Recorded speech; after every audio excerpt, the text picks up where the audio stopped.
ओम गुरु सत्ताय नमः।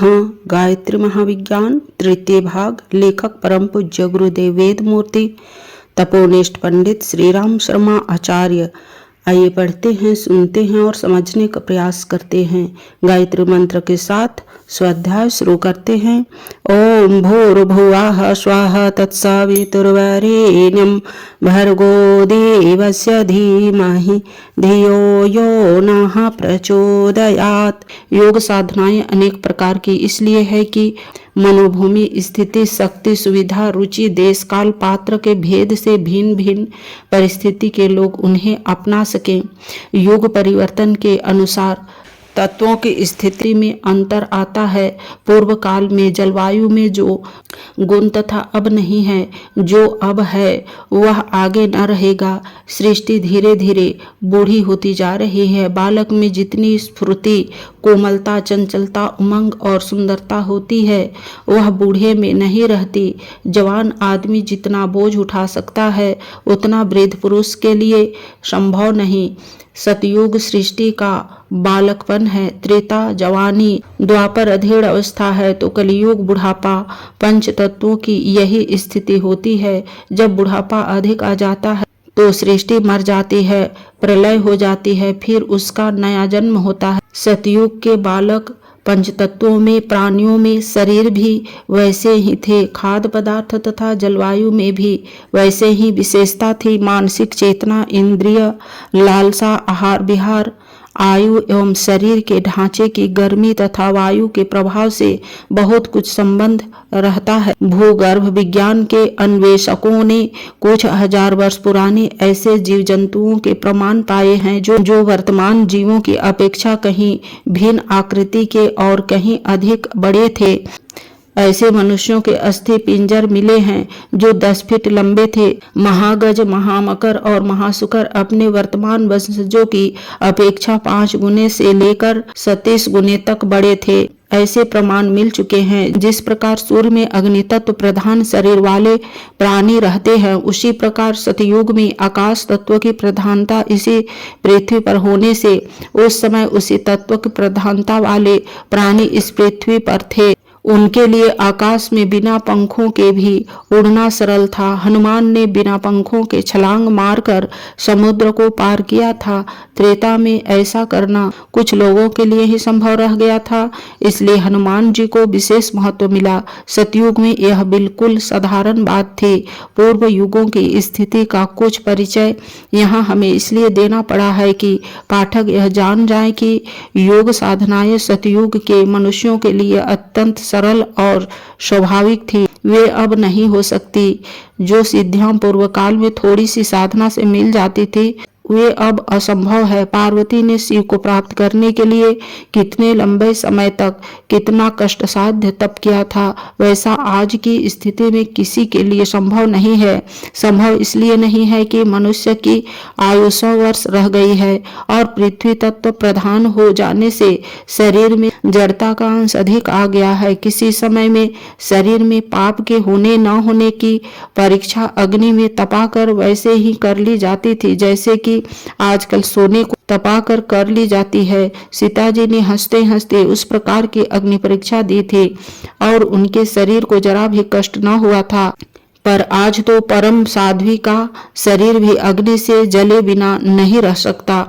कलयुग में सती प्रथा का इसलिए निषेध है कि पति की चिता पर जलने से आज कोई स्त्री कष्ट पीड़ित हुए बिना नहीं रह सकती। इसलिए पूर्व काल की सतियों की भांति वह पति को शांति देना तो दूर, उल्टे अपने आर्तनाद से पति की आत्मा को अत्यंत दुख और नारकीय व्यथा में डुबो देती हैं। कहने का तात्पर्य केवल इतना ही है कि युग की स्थिति के अनुसार योग साधना का मार्ग और परिणाम बदल जाता है। इसलिए साधना क्रमों की व्यवस्था और विधि विधान में अंतर पड़ता जाता है। इस युग के तत्ववेता अपनी सूक्ष्म दृष्टि से अन्वेषण करके यह निश्चय करते हैं कि आज की स्थिति में कौन सा साधन आवश्यक है और किस प्रकृति का, किस मनोभूमि का साधक किस साधना को ठीक प्रकार कर सकेगा। यह निर्णय ठीक न हो तो योग साधना से कई बार लाभ के बदले उल्टी हानि होती देखी जाती है।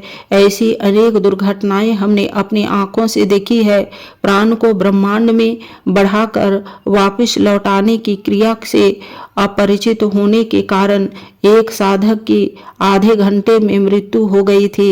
एक कुंडलिनी जागरण के सिलसिले में पक्षपात में फंस गए। कुंडलिनी का कुर्मेरु जरा सा विचलित हुआ कि वे पिंगला में क्रिकल प्राण को प्रवेश करने लगे। फलस्वरूप आयु कुपित हो गई और लकवा से उनके हाथ पांव जकड़े गए। गायत्री मंत्र की साधना करते हुए प्राणकोश की हिंसा को एक सज्जन जगा रहे थे। किसी दूसरे पर घात चलाने का उनका इरादा था, पर हिंसा जागृत न हो सकी और भूल से उनके वाम पार्श्व में रहने वाला त्रियक अनुबंब फट गया। वे मुंह और नाक से खून डालने लगे। 3 सेर खून निकल जाने से उनकी मृत्यु 40 मिनट के भीतर हो गई। हठयोग में हम अधिक चर्चा सुनते हैं क्योंकि वह निकट भूत में कलयुग के आरंभ में काफी क्रियाशील था। नागार्जुन हठयोग को पूर्ण सिद्ध कर चुके थे। नाथ संप्रदाय के आचार्य गोरखनाथ और मच्छिंद्रनाथ पूर्ण हठयोगी थे। बौद्ध काल में महायान, वज्रयान आदि का प्रचलन था, पर अब हठयोग का समय भी बीत चुका है। वस्तु हठयोग जहाँ तहाँ भी एकाध दिख पड़ता है। षटकर्म, नीति, धोती, वस्ती, न्योली, वज्रोली, कपालभाति करते हुए कितने ही साधक हमने उदर रोगों से ग्रस्त देखे हैं।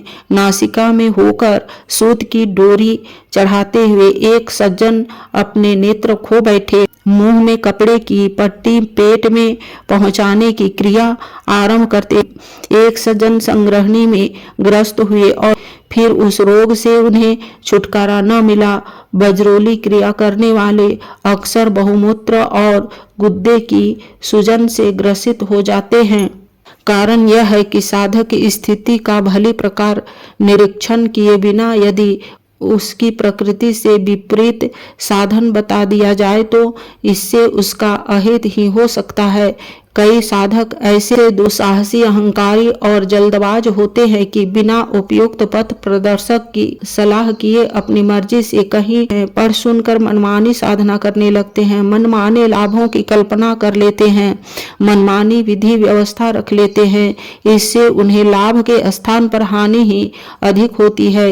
इन्हीं कारणों से योग मार्ग में गुरु का होना आवश्यक माना गया है। इस पुस्तक में पंचकोशों की साधना की चर्चा करते हुए गायत्री योग का उल्लेख किया है। उनमें किन्हीं योग क्रियाओं की बिल्कुल चर्चा नहीं की गई है, यद्यपि वे भी इन्हीं पांचों के अंतर्गत है। कारण यह है कि साधनाएं द्वापर, त्रेता, सतयुग आदि पूर्व युगों के उपयुक्त थी, जिन्हें आकाश, अग्नि, वायु एवं जल प्रधान शरीरों वाले साधक ही आसानी से कर सकते थे।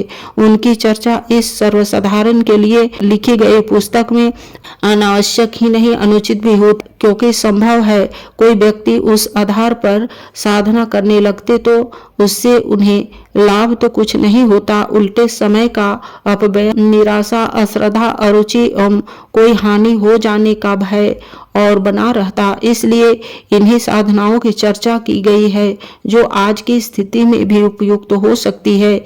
जिन साधनाओं का वर्णन किया गया है उनके संबंध में यह कहा जा सकता है कि ये संक्षिप्त रूप से लिखी गई है और उनका पूरा विधि विधान समस्त नियमोपनियम नहीं बताए गए हैं। इसका कारण यह है कि एक प्रकार के योग की ही सबके लिए एक विधि व्यवस्था नहीं हो सकती। नाद योग को सब लोग एक विधि से नहीं साध सकते। उष्ण प्रकृति वालों को अस्थिर, चंचल, अनेक ध्वनियों का मिला हुआ नाद सुनाई देता है। ऐसे साधक को वे उपाय बताए जाते हैं जिससे उसकी उष्णता शांत हो और दिव्य ध्वनियां ठीक सुनाई देने लगे। इसके विपरीत जिनकी प्रकृति शीत प्रधान है उनको अनाहत नाद बड़े मंद, रुक रुक कर देर में सुनाई पड़ते हैं। उसकी दिव्य कर्म इंद्रियों को उष्णता प्रधान साधनों से उत्तेजित कर इस योग्य बनाना पड़ता है जिसके नाद भली प्रकार खुल जाए। जैसे शीत और उष्ण प्रकृति के 2 भेद ऊपर बताए हैं, वैसे और भी अनेक भेद उपभेद हैं जिनके कारण एक ही साधना के लिए अनेक प्रकार के नियम उपनियम बनाने पड़ते हैं। ऐसी दशा में यह संभव नहीं कि समस्त प्रकार की प्रकृति वाले मनुष्य की परिस्थिति भेद के कारण किए जाने वाले समस्त विधानों का एक पुस्तक में उल्लेख हो सके। चिकित्सा शास्त्र में निदान निघंटों तथा औषधि निर्माण का विस्तृत उल्लेख मिलता है, परंतु ऐसा कोई ग्रंथ अब तक नहीं छपा जिसमें समस्त रोगियों का समस्त परिस्थितियों के अनुसार समस्त चिकित्सा विधियों का वर्णन मिलता हो। यही बात योग साधना के संबंध में भी लागू होती है। यदि किसी एक छोटी साधना के संबंध में भी साधक भेद से उसके अंतरों को लिखा जाए तो एक भारी ग्रंथ बन सकता है, फिर भी वह ग्रंथ अपूर्ण रहेगा। ऐसी स्थिति में गायत्री की पंचमुखी साधना के अंतर्गत जो साधनाएं इस पुस्तक में लिखी गई है वे मोटे तौर पर भली प्रकार समझाकर ही लिखी गई है, फिर भी उनमें अपूर्णता का दोष तो रहेगा ही। यह आवश्यक नहीं कि पंचकोशों के अंतर्गत आने वाली सभी साधनाएं करने पर जीवन उद्देश्य प्राप्त हो। जिस साधक की जिस कोष में वर्तमान स्थिति है वह उसी कोष की सीमा में बताई गई साधना करके अपने बंधन खोल सकता है। इस पुस्तक में 24 से अधिक साधनाएं बताई गई है। इनके अतिरिक्त अनेक और साधनाएं हैं। छोटे से जीवन में उन सबका साधन मनुष्य नहीं कर सकता, करना आवश्यक भी नहीं है। आयुर्वेद में हजारों औषधियों का वर्णन है। वे सभी रोगों को दूर करके स्वस्थ होने के एक ही उद्देश्य के लिए बताई जाती है। फिर भी कोई ऐसा नहीं कर सकता कि जितनी भी औषधियों का वर्णन है उन सब का सेवन करे। बुद्धिमान लोग देखते हैं कि रोगी को क्या बीमारी है, उसकी आयु स्थिति एवं प्रकृति क्या है, तब यह निर्णय किया जाता है कि कौन औषधि किस अनुपात से दी जाए। कई बार थोड़ी थोड़ी करके कई औषधियों का मिश्रण करके देना होता है। साधना के संबंध में भी यही बात है। अपनी मनोभूमि के अनुसार साधना का चुनाव आवश्यक है। जो लोग सबको एक ही लकड़ी से हाँकते हैं, सावधान 22 पसेरी तोलते हैं, वे भारी भूल करते हैं। रोगी अपने आप अपने लिए औषधि का निर्णय नहीं कर सकता। कोई वैद्य या डॉक्टर बीमार पड़ता है तो वह भी किसी कुशल चिकित्सक से ही अपना इलाज कराता है। कारण यह है कि अपने आप को समझना सबके लिए बड़ा कठिन है। अक्सर लोग दूसरों की बुराई किया करते हैं पर अपनी गलतियां उनको नहीं सूझती। दूसरों की आंख में दिखाई पड़ती है पर अपनी आंख तो आप नहीं देख सकते। अपनी आंख की बात जाननी हो तो किसी दूसरे से पूछना पड़ेगा या दर्पण की मदद लेनी पड़ेगी। यही बात अपनी मनोभूमि को परखने और उसके उपयुक्त उपचार ढूंढने के बारे में है। इसमें किसी दूसरे अनुभवी मनुष्य की सहायता आवश्यक है। इस आवश्यक सहायता या सुव्यवस्था का नाम गुरु का वरण है।